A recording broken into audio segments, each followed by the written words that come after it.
आपको योग्यता के आधार पे अगर रोजगार देना है, अगर आपको देश को आगे बढ़ाना है, प्रदेश को आगे बढ़ाना है, आपको योग्यता के आधार पे रोजगार देना पड़ेगा। कहीं अगर आप जातीय आधार पे रोजगार दे रहे हैं, हम ये नहीं कहते हम दूसरे जाति वर्ग के खिलाफ है, परंतु अब अगर हमारा डॉक्टर योग्यता के आधार से बनेगा तो वो डॉक्टर नहीं हमारे लिए भगवान है। परंतु जब वो आरक्षण की भेंट डॉक्टर जब वहाँ पे बैठेगा तो वो कहीं, हमें तो लगता है, मैं शब्द का यूज़ नहीं करूँगा, वो एक ऐसा लगेगा कि यमराज साक्षात बैठे हैं। टीचर भी वैसा ही है। शिक्षक अगर हमारे देश का पढ़ा लिखा नहीं होगा तो वो क्या बच्चे का भविष्य बनाएगा।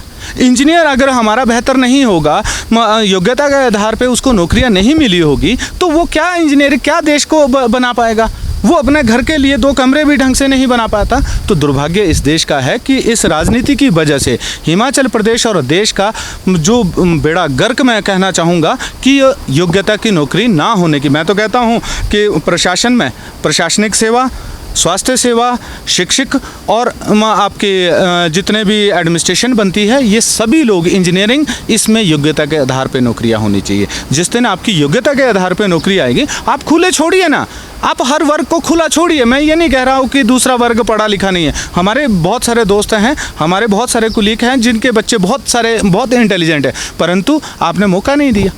आपने दूसरे प्रदेश, हिमाचल प्रदेश का तो ये हिसाब है कि हिमाचल प्रदेश में दूसरे राज्य को लोगों को नौकरियां दी जा रही है, अपने जो स्वर्ण समाज के लोग हैं उनकी जगह उन लोगों को वहाँ पे स्थान दिया जा रहा है। अभी इस सरकार ने बहुत अच्छा एक कंसेप्ट किया और बच्चों को और हमारे गरीब लोगों का एक बहुत भद्दा, महिलाओं का बहुत भद्दा एक मजाक उड़ाया कि सीमेंट का कट्टा उठा के वो दौड़ेंगे और वो मल्टीटास्क में भर्ती होंगे। कितने प्रदेश में कितने शर्म की बात है कि आपने योग्यता को दरकिनार करते हुए आपने मल्टीटास्क में एक कट्टा उठा के, मैं तो ये चाहूँगा कि यही अगर इम्प्लीमेंट करना है तो आप राजनीति में भी करिए। अगर किसी ने विधायक बनना है तो वो कट्टा उठा के अपनी योग्यता प्रदर्शित करें, क्योंकि हमारा जो शुरू से लेके प्रथा चलती आ रही है ना कि जिसका भर पेट है उसको खाना खिलाओ।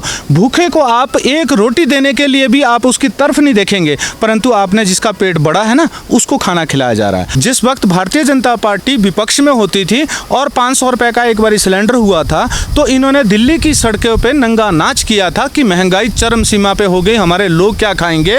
लोग गले में इन्हीं के भारतीय जनता पार्टी के भी लोग थे, तो उन लोगों ने गाजर और टमाटर और सिलेंडर उठा के वो लोग सड़कों में बैठे थे। परंतु जब अपने राज में ये महंगाई बढ़ रही है, इन्होंने कभी बात नहीं की। हम लोग समानता के लिए लड़ाई लड़ने वाले हैं और उस लड़ाई को हम शिमला से पैदल यात्रा करेंगे, वो भी रात्रि यात्रा करेंगे लालटेन लेके। एक हाथ में लालटेन होगा, दूसरे हाथ में लाठी होगी। 101 लोग हम लोग यहाँ से पैदल यात्रा शुरू करेंगे, जो 9 दिन बाद जंतर मंतर पर रुकेगी। वहाँ पे हम राष्ट्रपति, महामहिम राष्ट्रपति जी को निवेदन करेंगे और मेमोरेंडम देंगे।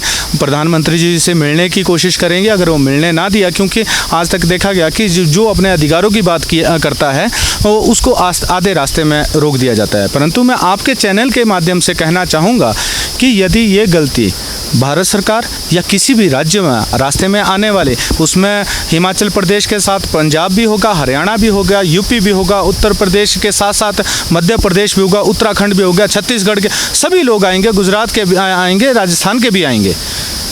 यदि इन लोगों ने प्रशासन के दबाव से हम लोगों को रोका गया तो मैं आपके चैनल से माध्यम से कह देता हूँ, राजपूत हूँ, झूठ नहीं बोलूँगा, आप देख लीजिएगा। यदि इन्होंने हमारा रास्ता रोका या हमें गिरफ्तार करके अरेस्ट करने की कोशिश की गई तो मैं आपके चैनल में के माध्यम से कह रहा हूँ, उसी वक्त आमरण अनशन पे बैठा जाएगा। ना हम बेल लेंगे, ना हम वहीं पे ही मरेंगे, क्योंकि जो लोग 101 लोग यहाँ से चलेंगे वो अपने सिर पे कफन बांध के चलेंगे, क्योंकि इन राजनीतिक दलों ने प्रदेश के में एक अराजकता का माहौल बना दिया है। ये लोग नहीं चाहते कि कभी भी कोई समाज एकत्रित होकर इकट्ठा होकर बैठे। ये नहीं चाहते कि हम लोग, क्योंकि इन्हें पता है कि यदि सभी जातियाँ एक जगह इकट्ठी हो गई तो हमारा जीना मुश्किल हो जाएगा। ये हमसे डेवलपमेंट की बात करेंगे, ये डेवलपमेंट के बारे में पूछेंगे कि आपने व्यय कहाँ पे किया। तो इसलिए मैं ये चाहता हूँ कि स्वर्ण संगठन के साथ वो लोग तमाम पूरे देश के, हिमाचल प्रदेश के साथ साथ पूरे देश के संगठन साथ कंधे से कंधा मिला के आए, क्योंकि आए वो लोग जो राजनीति की चेष्टा को सौ दूर पीछे रख के आए। कहीं ऐसा ना हो कि मुझे ये कार्रवाई करनी पड़े पूरे प्रदेश में कि सबसे पहले गोली उस व्यक्ति को मारनी, क्योंकि हम लोग कहते हैं ना, दूध का जला छाछ को फूंक फूंक के पीता है। हमारे साथ हुआ है कि जब हम आंदोलन कर रहे हैं तो लोगों की चेष्टा थी कि वो राजनीति में कूदें, परंतु उसका नतीजा ये हुआ कि आंदोलन हमारा बिल्कुल जो टॉप पे पहुंच चुका था वो जीरो पे पड़ा है। आज स्वर्ण संगठन जीरो से फिर से शुरू कर रहा है, परंतु मुझे पता है कि हमारा जो समाज है और पूरा भारत के और हिमाचल प्रदेश के अन्य जाति वर्ग के लोग भी आज कंधे से कंधा मिला के खड़े हैं, क्योंकि हम लोग सबके अधिकारों की बात कर रहे हैं। हम लोग उसमें एक सबसे बड़ी जो बात रहेगी उसमें एक चीज़ ये है कि हम लोग जितने भी कॉम्पिटिटिव एग्ज़ाम हैं वो जाति धर्म से ऊपर उठ के हैं। प्रदेश चाहे केंद्र सरकार या राज्य सरकार कोई भी अगली ये भर्तियां निकालते हैं जिसमें ये करोड़ों रुपया, आपने देखा होगा अभी पीछे भर्ती घोटाला हुआ, बच्चा और माँ बाप करोड़ों लाखों रुपया एकत्रित करते हैं अपने बच्चे को भविष्य के लिए, और बच्चा अपनी तरफ से कभी कमी नहीं छोड़ता, वो तरह तरह के कॉम्पिटिटिव एग्ज़ाम भर्ती करता है, फाइल करता है। परंतु प्रदेश सरकार क्या करती है, वो पैसा फ्री में आ रहा है, उसकी काउंटिंग कहीं नहीं हो रही और उसके बाद वो पेपर रद्द किए जा रहे हैं। हमने कहा है कि प्रदेश सरकार और देश से हम केंद्र सरकार से निवेदन करेंगे कि जितने भी कॉम्पिटिटिव एग्ज़ाम हो उसमें पहले किसी भी विद्यार्थी से फीस ना ली जाए। अगर 40 व्यक्ति आपने भर्ती करने हैं, 4 लाख लोग अगर उस पर आवेदन कर रहे हैं, तो सिर्फ 40 व्यक्ति जिनका चयन होता है उन व्यक्तियों से ही फीस ली जाए, ना कि वो 3,60,000 व्यक्ति खामखा की फीस दे। किस बात की फीस दे?